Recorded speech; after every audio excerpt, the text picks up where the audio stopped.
What is up, everybody? I'm NoLucksGiven here with your afternoon snap, and today I'm going to be breaking down all of the cards coming to Spotlight caches this season for the War of the Nine Realms, and I'm going to go over all of the new and returning cards and discuss which are the best to spend your resources on coming from a free-to-play player's perspective. Because I am a free-to-play player, I'm not going to discuss the Season Pass card right away. I will talk about that a little bit towards the end of the video, but I can't get the Season Pass card as a free-to-play player, so I'm not going to worry about that, and instead, I'm going to move on to this first week's Spotlight rotation, which contains Frigga, Copycat, and Red Guardian. I'm just throwing them down in D tier right now so that we can get them all on screen and I can talk about them. But Frigga might stay in D tier. I think I'm going to move her up a little bit into C tier. But I've been trying to play with Frigga all week, and honestly, I can't make it work. Now, I don't own Anti-Venom. I didn't pick that up last season. If I had realized how cool it could be with Frigga, I might have gone for that. I do think that there is a potential deck for Frigga with Anti-Venom and Valentina, and then Luke Cage and Shadow King to remove the debuffs that those cards get, while Frigga gives you a cheap copy of that card. And I tried to make Frigga work with Pixie. It didn't really work. I think some of the best uses I've seen with Frigga are just like putting it in a Madam Move deck or potentially using it to copy a Deadpool. And I've also seen some people experimenting with Dakin, which could be cool because then you'll pump up all of your Dakins, and there's some fun stuff that Frigga can do. I also think that it is worth mentioning, and it's almost enough to get me to move it to B tier. Frigga is an Absorbing Man. She's a very weird version of Absorbing Man, but it's really cool to get additional uses of powerful effects that you're building around. And something like Silver Surfer, you could play a Silver Surfer and then a Frigga. A lot of different Frigga combinations wind up also, I have found, wanting to use magic just so that way you have the time to utilize her ability again, because unlike Absorbing Man or Grandmaster, if you copy a card with Frigga and it isn't a zero cost card, you then have to play that card again and spend the energy on it, which definitely makes it worse than some other Absorbing Man. And at that point, basically, like, Moon Girl is an Absorbing Man, which I think most people would say is kind of a stretch, and putting Frigga at B tier, I honestly think is kind of a stretch, because actually I'd put Copycat at B tier. And when you compare Copycat and Frigga, like, yeah, okay, Copycat is leagues better than Frigga, obviously. Copycat is there was one other Frigga deck that I thought was cool. I will say, just as a reminder, because I didn't say this at the very start of the video, I am putting this video out a little bit later because I did kind of want to experiment with Frigga before I nailed in any, like, my final thoughts here. And I think that that's just like an important thing to keep in mind. If you are trying to use your resources as efficiently as possible, don't buy cards on the first day that they come out. Wait until the weekend, see what some other content creators and other players are doing with the card before you make your decision, and just the more information that you can get, the better. And speaking of information, Copycat is a cool card because it does give you information. Copycat's an interesting card because it's got really good stats as a 3/5, but you don't really know what its ability is going to be. And interestingly, like, you compare it to Morph, which is also a 3-cost card and copies an ability from your opponent's hand, copies a full card from your opponent's hand, does give you a little bit of information in a similar way, but Morph sees 0 play. Now, Copycat just always having 5 power winds up being a little bit more consistent than that even, and also you have the choice of whether or not you want to spend your 3 energy on it after seeing what you've already copied. I think that there's also some upside to Copycat. Seeing what's on the bottom of your opponent's deck lets you know what they're not going to get, and I've seen Copycat to reasonably good use in decks alongside Cable. Some of these have been RSM decks that then just like operate on having more information than your opponent and winning the game that way, which I think is a really cool use of Copycat. So why B tier? Copycat's a pretty good card, right?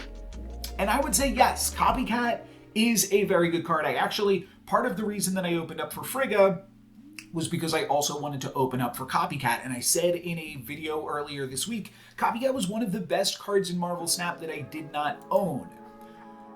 But I have not owned Copycat since it was released, and in that time, I've seen some decks pop up that have Copycat in them. You know, it can show up in Silver Surfer decks, it can show up in RSM decks, and it can show up in Good Stuff decks, and all of these decks do not need Copycat. No deck playing Copycat needs Copycat. Sure, it makes a few decks a little bit better, especially since Nocturne was nerfed down to a 3/4. Now it's like, okay, Copycat is just probably the better random 3-cost option to play over Nocturne, though Nocturne can definitely still have some uses, and Nocturne even has like specific decks that it wants to see play in. I'm thinking like Namora decks and potentially some other move decks or some decks that just would otherwise have trouble with weird locations. Copycat really doesn't have that. There's very few decks, like the only decks that really want Copycat, I will say, are Loki decks, but nobody's playing Loki, and maybe Baron Zemo decks are like kind of interesting, but honestly, those don't even play Copycat, so it's hard to say that those decks would want it. And there was a little bit where Copycat stole the ability of your opponent's cards. Now it copies that ability, and for the most part, that is the same effect now as it was. I don't think that that was a nerf. I think that that was just like a cooler flavor call, to be totally honest. But it does make it worse in those Baron Zemo decks where it previously had a niche. And I think I have to go B tier because Copycat does not have a niche. At least Frigga has a niche. There are some things that Frigga can do that no other Marvel Snap card can do, and Copycat, by definition, can only do what other Marvel Snap cards can do.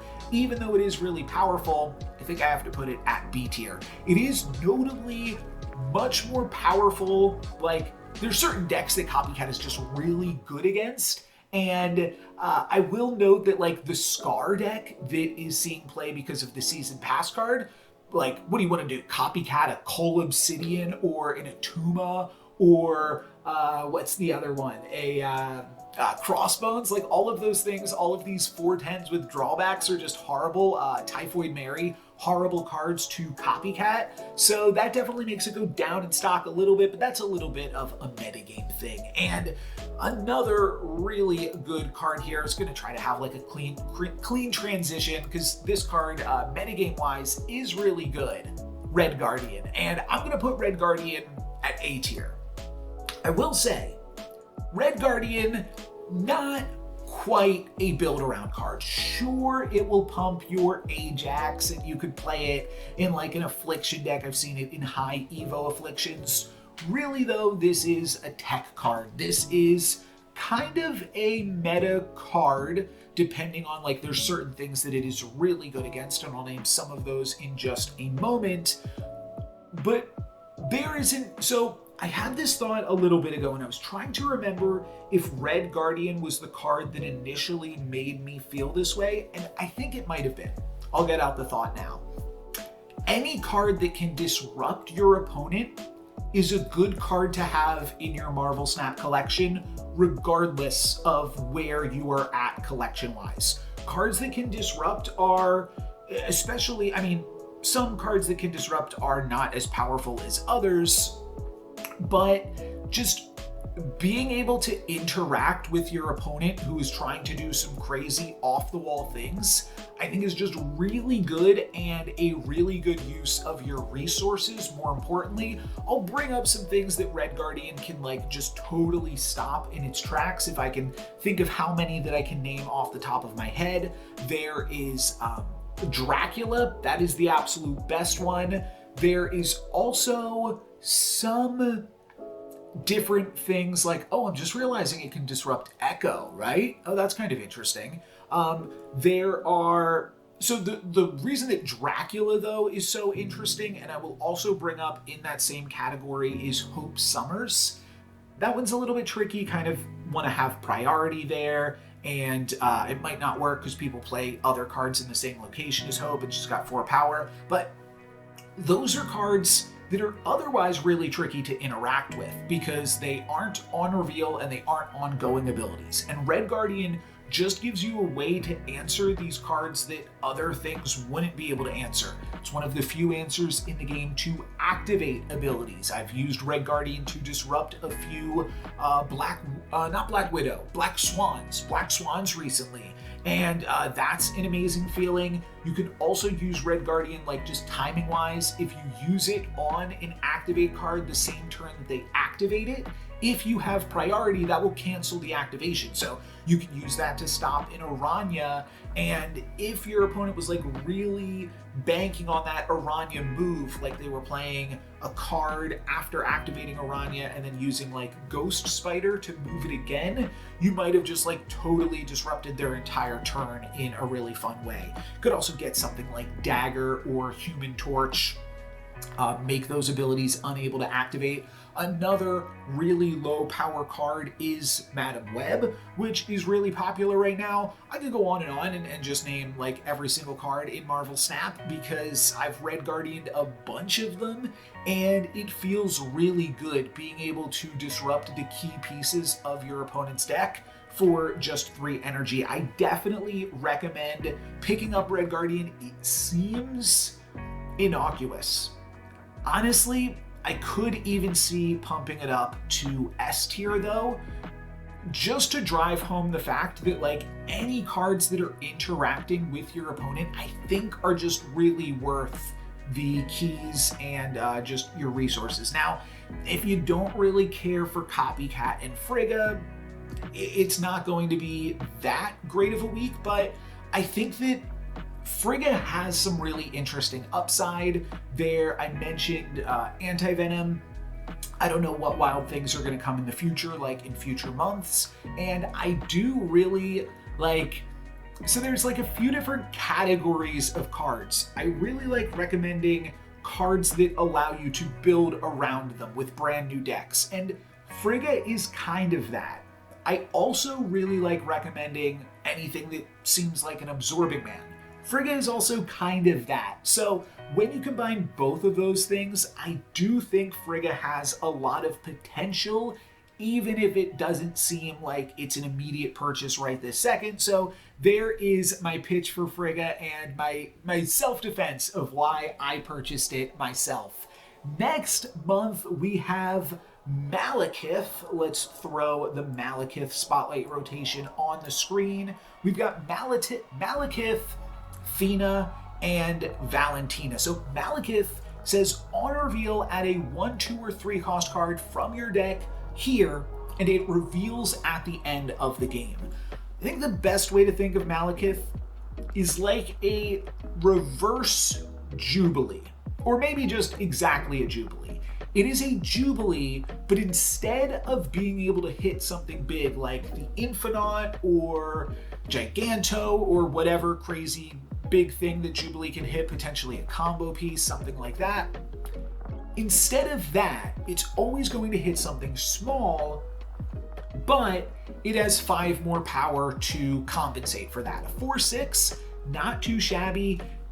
And the important thing here with comparing it to Jubilee, the reason that I say that, most of you probably won't remember this deck because it's not like the dominant Hela deck that we've had for the past 4 or 5 months at this point. But previous to that version of Hela, there was a version of Hela that briefly saw some play where the goal of it was to draw your entire deck. It played Crystal, it played Magic, it played Jubilee and Iron Lad, and the way that it fit all these cards in, the Hela combo that it was trying to discard was just Onslaught, Iron Man, and Living Tribunal, and then it played MODOK and Hela. And the idea behind the deck is, with how small the deck is in Marvel Snap, if you play Magic and you play Jubilee and you play Crystal, all of a sudden you are seeing your entire deck. And of course the deck also played Invisible Woman, so that you could put both the MODOK and the Hela and not have to worry about discarding your Hela if you drew that first. Reason I'm bringing that up here is because I think that style, oh, I just noticed that my camera was frozen. Apologies, I'm not gonna fix it. We're just gonna move on here.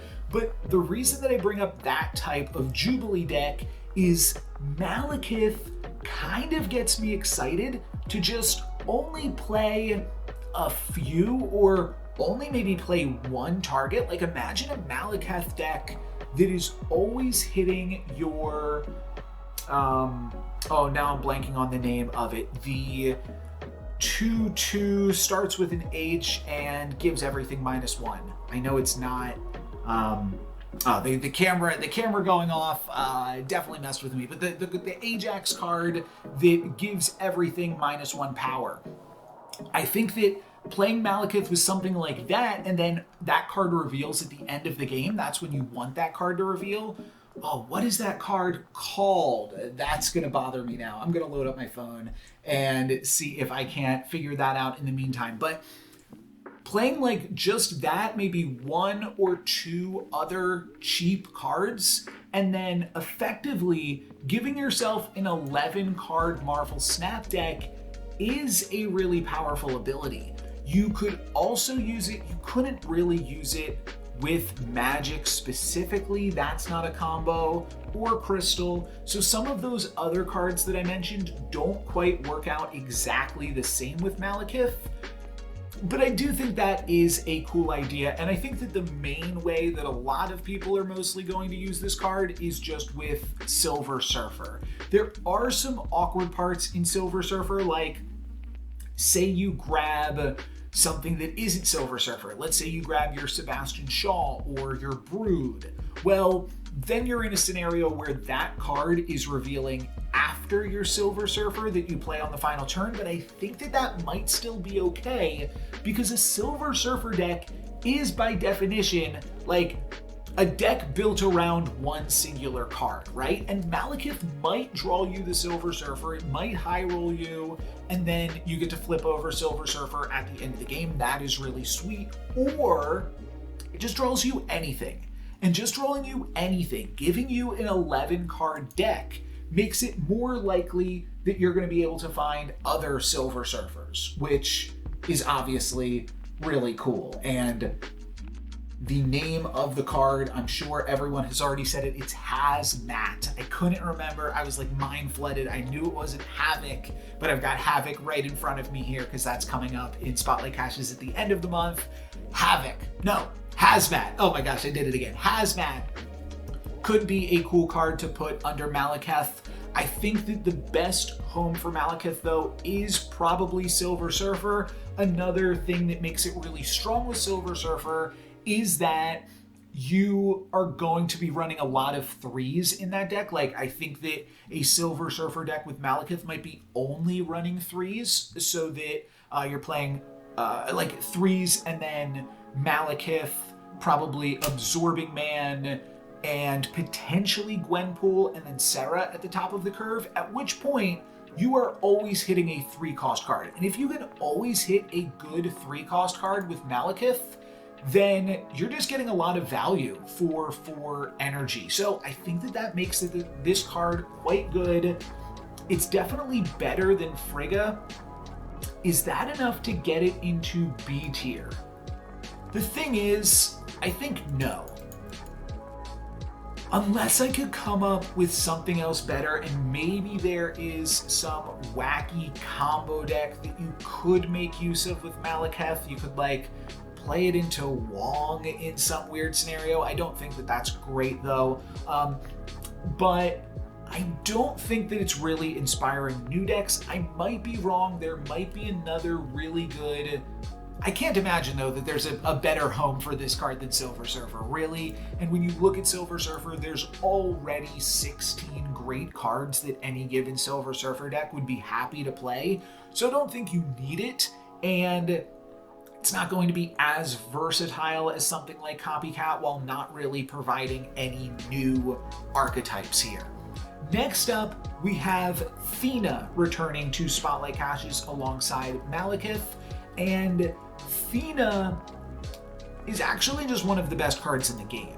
There are some build-around components to the card, but it's pretty flexible that like the Thena decks might not really seem like Thena decks. The main build-around card is going to be Kitty Pryde to allow you to flexibly be able to play one extra card every single turn and just fill out your curve really nicely. I think Thena has got to go into S tier. I was having some problems with this earlier. Let me see. Okay, there we go. I can get that into S tier with a scroll up. I think Thena is one of the best cards in Marvel Snap right now if you were just looking at the numbers. So I think to respect that, you have to put her in S tier. She's very, very good with Agent Venom. That's what she's seen play alongside the past month. But even before that, she was seeing play and has got like a little bit of nerfs, but she used to be in all of these Ravonna decks. I think you could still make Ravonna Thena work. Agent Venom has just taken over as like a better card that synergizes with all of those cards that previously synergized with Ravonna. But either way, Thena is on top, one of the best cards in Marvel Snap. It's not that exciting of a card, like it's just points, but it is a lot of points. So have to respect it, S tier card, and yeah, just really good for a variety of reasons. Finally, this week we have Valentina, which I did bring up is kind of a cool card with Frigga. It gives you a 6-cost card with 2 less costs and 3 less power, which you can copy with Frigga. One of my favorite plays with Valentina is to go Quinjet into Valentina, and then you can play the 6-cost card on turn 3. Then on turn 4, you can play Nick Fury. Turn 5, you can play one of those 6-cost cards from Nick Fury, and then turn 6, play another 6-cost card. I think that that is a really cool curve. But now there's some other really cool curves potentially with Frigga. Valentina is still really not seeing that much play though, and here's the other part about it that's kind of sad. I mean, like, Loki decks, I was trying to play this in RSM for a little bit, and I liked it.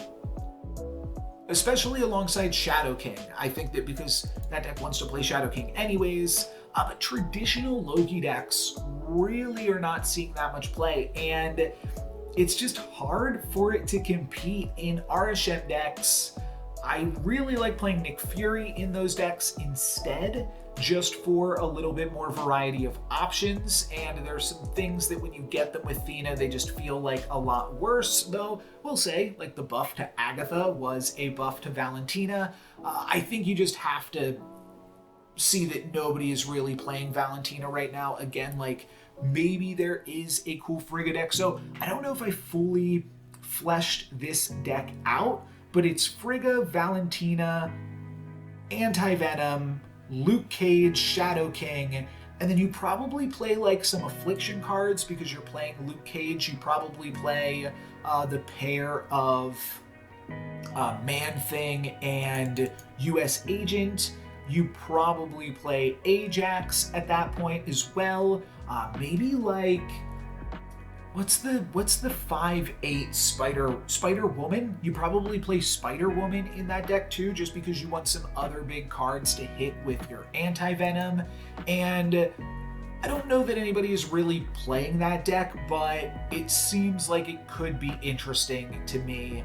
So I just wanted to draw some attention to it. But for right now, I think I just have to put Valentina down in D tier. Next up, we have Fenris Wolf, which has a new activate ability, resurrect the highest power discarded or destroyed enemy card to your side of this location. This is interesting. This is a new effect, being able to resurrect dead cards from your opponent. And because you are resurrecting your opponent's cards, there's a lot of unknown going on with Fenris Wolf. It is releasing alongside Annihilus and Werewolf by Night. and I'm conflicted about it. The key combo with it is, of course, going to be with Shang-Chi. Shang-Chi on the final turn, and then activate the wolf, and then you get all of that power.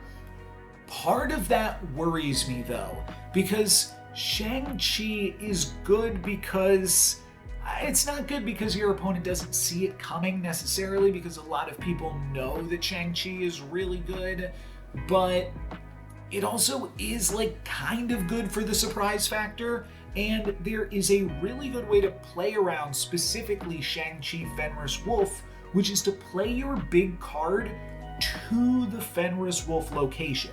Then if your opponent Shang-Chi's, they have to Shang-Chi that exact location, and assuming we're not playing in like a game featuring the Nexus or something, that now means that your opponent is like, or you, whichever player, it means the Fenris Wolf player is like super committed to that one location because they've got their wolf, their Shang-Chi, they've got the card that Wolf gave them back, and that's not like a huge commitment, right? Because Fenris Wolf is only 2 energy, but the ideal scenario with Fenris Wolf is Shang-Chi wins you one location and Fenris Wolf wins you the other location.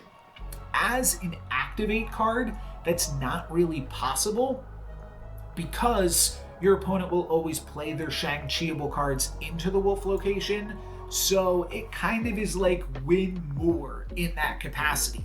Now, there are other ways to use this card. It resurrects the highest power discarded or destroyed enemy card. And there's other ways to destroy cards too. You could just play Fenris Wolf Yondu. That could be a combo. And another thing that you can do is get your opponent to discard cards. The best way to do that is probably with Moon Knight. Using Moon Knight as sort of disruption for your opponent that will oftentimes get a 4 or a 6 cost card. At the very least, it's going to get a 2 cost card. That seems like it could be cool. The other discard options that hit your opponent's stuff are Black Bolt, which discards the lowest cost thing, and Silver Samurai, which discards the lowest power thing. Neither of those are going to be super great with Fenris Wolf because you are going to want them to discard something very good, and those two things make them discard something bad. Of course, if the Silver Samurai gets a blob or something weird like a Dracula, then when you Fenris Wolf it back, then you could still add additional power to the board. But I think that this thing has a lot of challenges. The top of the list being that your opponent has to be playing cards that you want to get back, and then you need to have a way to get those cards from them. All of those things seem really difficult to do, and while I was initially excited about Fenris Wolf, I think it's D tier. It seems cool, but I think it's D tier. Because if you were just using something like Yondu, or I guess probably a little bit more respectably is like not Red Guardian, the 3/8 that says on reveal. I'm just blanking on all of the names of cards today. I should just have all of the cards out in front of me here. What is the 3/8 that destroys a card? Gladiator, that's right. That's basically just like a different flavor of Yondu though, and it doesn't even always destroy, and I think that's going to mean that the Wolf doesn't have that many applications across the board. Annihilus is also releasing alongside Fenris Wolf, and I want to put Annihilus high. I really do. But this card has not seen play recently, and I don't know exactly what that is. I think that So here's how I see it. Annihilus was at one point seeing a lot of play alongside Sentry. Of course, that's the main combo with Annihilus, and there was some other junk stuff like the Hood that you would play alongside it. And then at some point, there was a Cersei strategy that also, like, at one point it was Lady Deathstrike. That's when Annihilus was like really, really high up there because Lady Deathstrike also got buffed, and then that was seeming really good. And then some players were Cerseiing the cards instead of trying to just destroy them or pass them to your opponent, and that seemed really cool. And then players just started playing more like total junk you out decks that were playing like Titania and Dr. Octopus, and the curves of these junk decks just got a lot lower, to the point where Sentry wasn't seeing play and Annihilus wasn't worth it, because the main strategy of the deck wasn't to like get more power than your opponent, it was to totally lock them out of the game, and Annihilus didn't really fit into that strategy. And since then, Annihilus has not been seeing that much play. I do think that what's also hurting Annihilus a little bit is how big Bounce was last season. With the ability to bounce any of the junk that an Annihilus player gives you, it is not super scary, but it is a really good card, and it is a fun build-around card. I think that it's got to be better than Malekith, but I don't think it's good enough to get into B tier right now. One of my favorite cards, Annihilus, at one point in the game, but just right now, I don't think that it is good enough. I do think that Werewolf by Night is good enough, though, and I think that Werewolf by Night probably makes its way into A tier alongside Red Guardian. It's a tough one, which one to put ahead of which. I think I certainly have played Red Guardian more recently. Werewolf by Night is just a lot of power when it's working and when it's doing the cool things that it wants to do.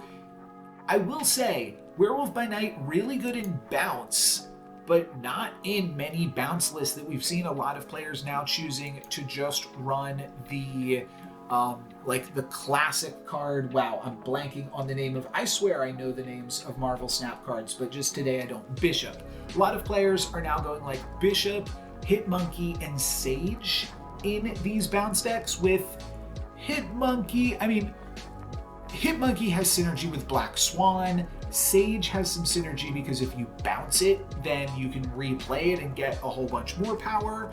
And Werewolf by Night is kind of fallen by the wayside. If you look at the stats of the card, like on Untapped, it still has a really high win rate. It actually has a slightly higher win rate, a slightly lower cube rate than Red Guardian, and less play rate too. But I think that means that it should still be an A tier, but probably just below the Red Guardian, just because Red Guardian is seeing a lot more play in like Serra decks right now, but Red Guardian can really see play in anything. You can throw it in Annihilus, you can throw it in your Thena, Agent Venom decks, like whatever. Red Guardian's just a good card across the board. Werewolf by Night does need a lot of support, but it has a lot of support. Almost everything in Marvel, there's so many on-reveal abilities in Marvel Snap. There's a lot of ways to make Werewolf by Night work. It used to see a lot of play in Loki decks. The other thing, right, that I wanted to throw in about Werewolf by Night, it's cool because the movement of it does allow you to get into like Luke's Bar or Death's Domain as a deck that would otherwise not be able to get in there. And its ability to move around really can throw your opponent off and not let them know where you are committing your power to. So I think that it is still a really good card. It does seem potentially a little bit underplayed right now. But I think it's, I don't know, like it could easily go in instead of like Sage and other stuff.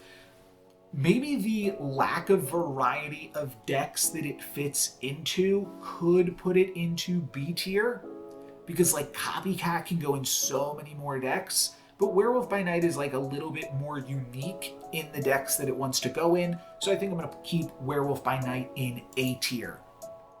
Next up, we have King Eitri. Activate, draw a card that didn't start in your deck. And this card is coming out by itself, not in Spotlight Caches, but in Deadpool's Diner. So all you will have to do is play Deadpool's Diner to get King Eitri. So at that point, you can put it in S tier, you can put it in NA. You don't have to spend any resources other than, of course, time to unlock King Eitri. I did remember, I forgot at the start, but now I remember this was the other deck that Frigga is potentially good in, because you can use King Eitri to draw your Thor hammers and your Beta Ray Bill hammers, and then copy those hammers with Frigga and get additional use out of them. So I think that that is really cool because the hammers have 0 cost. And in the case of the Stormbreaker from Beta Ray Bill, that doubles Beta Ray Bill. So the first Stormbreaker will give it +6, and the second Stormbreaker will give it +12, assuming no other buff. So all of that is really cool. Oh, I did also, okay, one last thing with Frigga, and I did make a YouTube short about this already, but it is cool. You can use like Agony and Hulkbuster to put additional stats on stuff and then copy that with Frigga. And the card that you return to your hand has a bunch of additional stats. So there are some other cool things that you can do with Frigga. I think it might get better once King Eitri comes out, and it just gets better when like a lot of things come out. All right, I'm gonna move Frigga right here. I like her. King Eitri is interesting. It is just a straight up card draw in Annihilus. That's kind of cool. But Annihilus doesn't really want to play a 1-2. This is really just a new card for Thor decks to play so that you can draw the hammers. That is really going to be the main use of it because that's the main way that cards shuffle into your deck. I'm trying to think, are there any other cards right now that shuffle cards into your deck specifically? Not rocks into your opponent's deck. Loki, it might work with Loki. I'm not entirely sure, but I think that's basically the beginning and the end of it. It's Thor stuff, Loki stuff, RSM stuff, and potentially random things like Attilan shuffling a card into your deck after you added a card to your hand. That's a very specific scenario though. And because that is such a specific scenario, I think King Eitri has to at the very least be worse than Frigga, because Frigga just seems so, has like so much more potential. I think that, I don't know. I mean, I'll be honest, I purchased Frigga because I think she seems cool. And so if like I'm just going by my own assessment, I do think that like given the choice, I'm buying Frigga before any other card coming out this season. And the season isn't that exciting. So just because of that, like if you are looking, I generally recommend spending your resources on one card each season, one new card. You could also target returning cards. I think that that's fine, but generally focusing on one new card each season and then conserving your resources as a free-to-play player. Now, there is another way to do it. You could skip every card this month, and I'm burying this pretty deep into the video because honestly, it's kind of my recommendation for this month. If you look at last month, there were a lot of cool things. I picked up a few cards last month, and the month before that, you know, I can't remember all of these months off the top of my head. Let me see if I can load this up here on another. So October, what did I get in October? I got Scorn, Misery, Toxin. I think that Scream was a really cool card.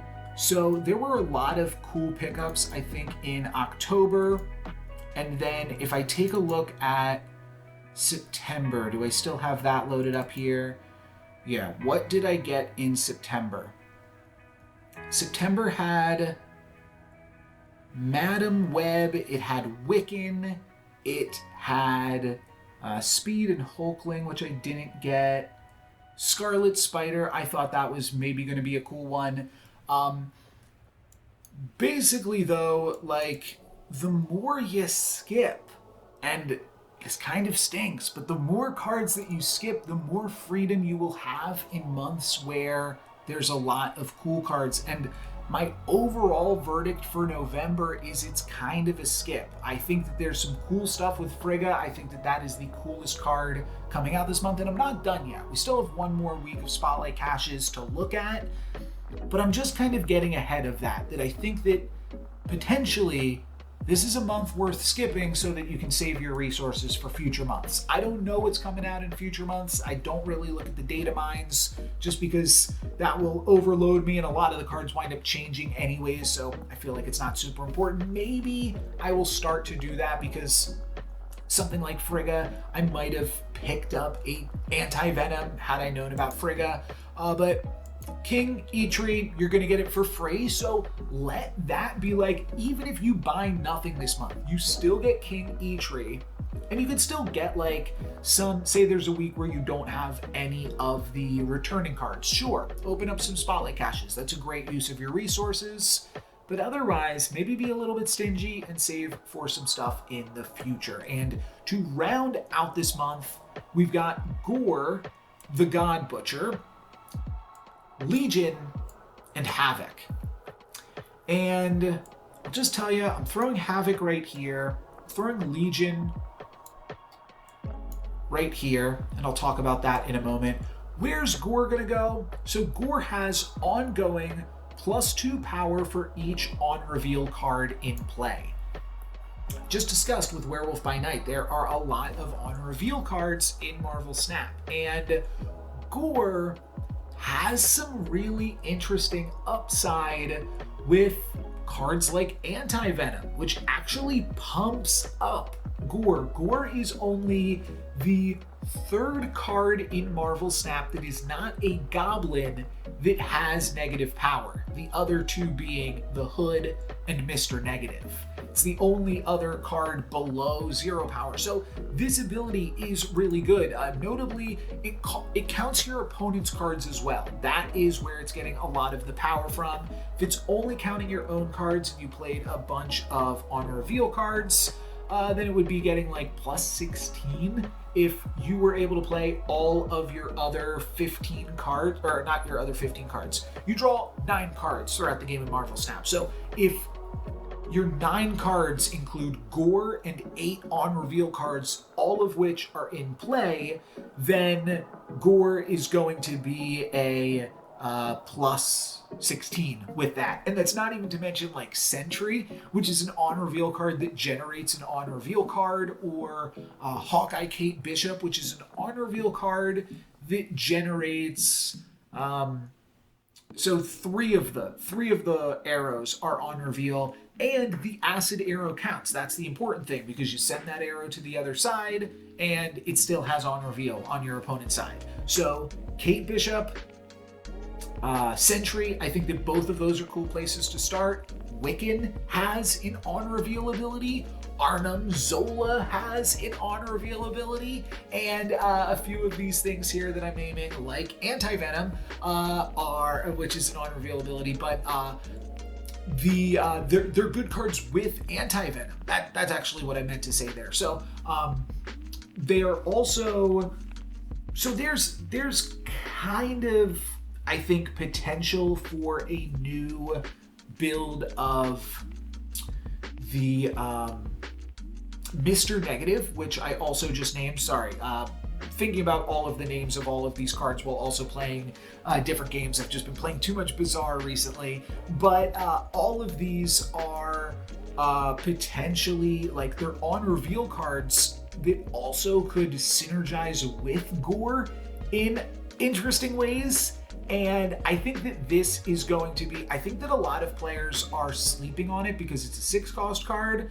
I think that this is the best card coming to Spotlight Caches this season because it also just spawns some interesting ideas. I think it probably isn't going to be as good as Werewolf by Night, but like, I'm kind of interested in just throwing it into an Arishem deck. Arishem will have the extra energy to be able to play it on turn 5. That seems good. If it's like a 6/11, that seems really cool.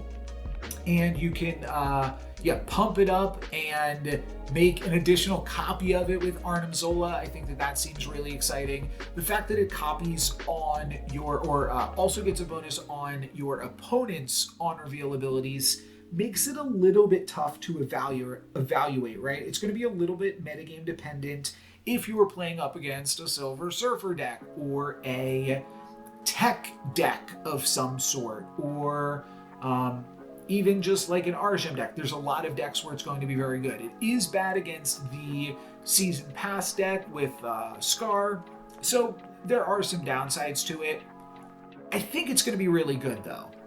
I think that this card has negative power for a reason, because I think that they realized that it would just be really good without the native negative power. And because it has that negative power, that just opens up more room for possibilities with some other things. I think that, yeah, like imagine copying this thing with Frigga after making it cost 0 with anti-venom. Sure, that is the magical Christmas land. That is the best that you can do, but it seems cool to me. So I am definitely on board for Gorr, and we'll see how that goes. So that wraps up Spotlight Caches for the season. I do want to talk a little bit about Season Pass cards as well.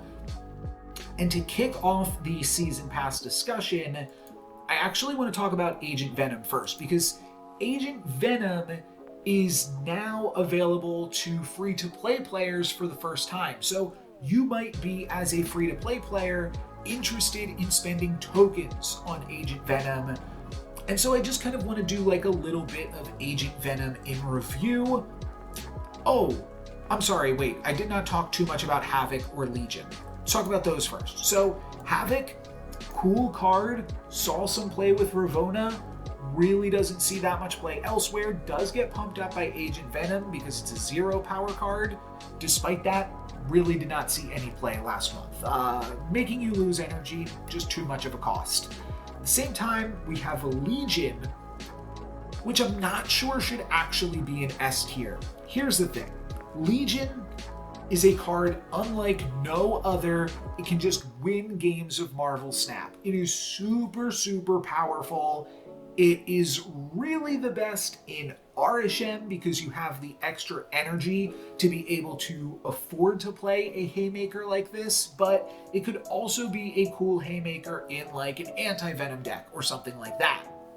There is also a build-around factor with Legion. Storm did just get nerfed, but there is a somewhat cool, and I'll actually be putting this out soon. I will be, within like the next week or so, putting out a new variant of a lockdown deck, a Storm War Machine lockdown deck. All of this just to say, you can also build around Legion. So like, what is there not to love? Well, the thing that is not to love is Legion is actually a Series 4 card. So if you love Legion, but you aren't interested in Gorr and Havoc, then it might just be better off spending the tokens to get it. And because you can do that, it's not as worth it to spend your keys on it. However, if you're gonna open up for Gorr anyways, it's pretty good to just have access to Legion. And I did show off all of the alternate arts that are coming to Spotlight Caches. I do think this is a pretty sweet one. It's pretty vibrant, and I'll be looking to get some splits on this one for sure. That seems like a lot of fun. It's very like anime too. So I think that this is fun, and just like a little bit of a caveat there that it is actually a Series 4 card, so you might not really need to spend all of your resources on it. I could see it being a little bit worse than that and putting it down into A tier or something, but it is still really good despite being a Series 4 card. Anyways, moving on, Agent Venom. Agent Venom is a really, really powerful card. And I mean, okay, S tier.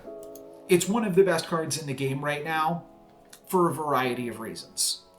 One, it's just really powerful busted. It pumps up Thena, it pumps up, I mean, not everything else here, but I mean, hey, it pumps up Gorr. I don't really think, maybe. Okay, that's kind of cool. But I digress. Agent Venom is just a lot of stats. You compare it to something like a Koye, a 2/3 that gives everything in your deck +1. Agent Venom is a 2/4 that gives some of the cards in your deck as much as 4 power. Actually, that's not even true. It gives Mysterio 8 power. So yeah, Agent Venom, kind of busted. There are a few, and it gives Iron Man plus 8 power as well.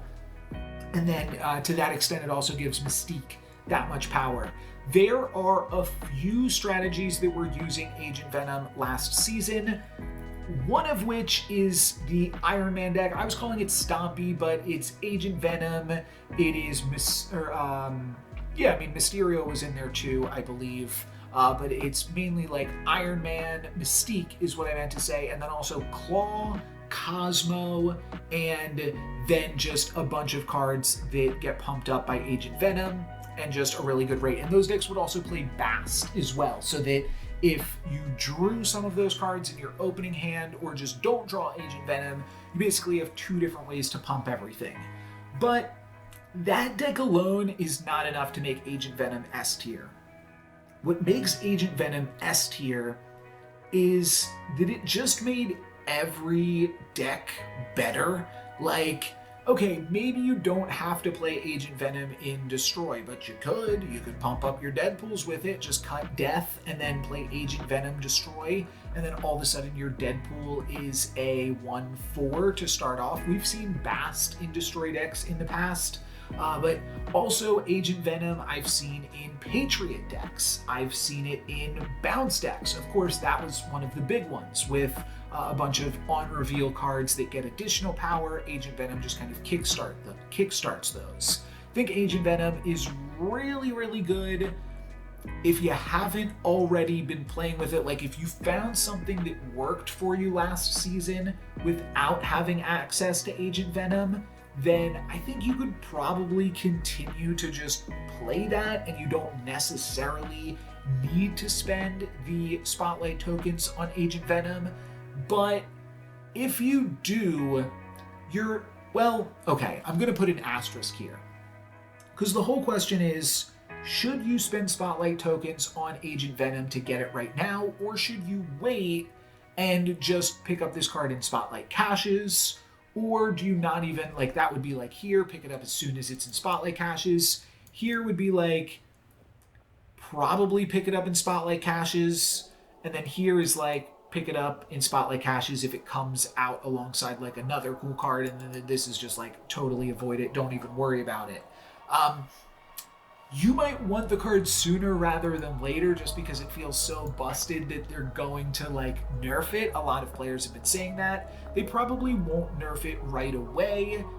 If they do, then though, like, you might also regret having spent your Spotlight tokens on it. So that's the asterisk there, that Agent Venom feels so good that I feel like a lot of players are talking about nerf discussions around the card. And if it's going to get nerfed, you don't really want to spend your resources on it. So if you've made it this far without Agent Venom, you could see how much further you could go. But if it doesn't get nerfed by like the end of this month, then I don't know. Do you think it's going to get nerfed? That's kind of a decision that you will have to pay attention to. But it is very good and sees play in a variety of different decks. And our Season Pass card this season is a little bit different. Searcher says after you play a card with 10 plus power, this gains plus 3 power. The main way that Searcher has been seeing play, as I'm sure you've seen, is just alongside Cull Obsidian and Crossbones and Atuma, and then that allows you to play a free Scar, which continues to pump the Searcher. And all of that does seem pretty sweet. I feel like this card was kind of tailored towards Scar. You know, I'm a big Scar fan. I love the idea of getting a free Scar, which you can do by playing Searcher on turn 3, and then turn 4 and 5 play a 10 power card. Then this also has 10 power, and on the final turn you get to play a free Scar.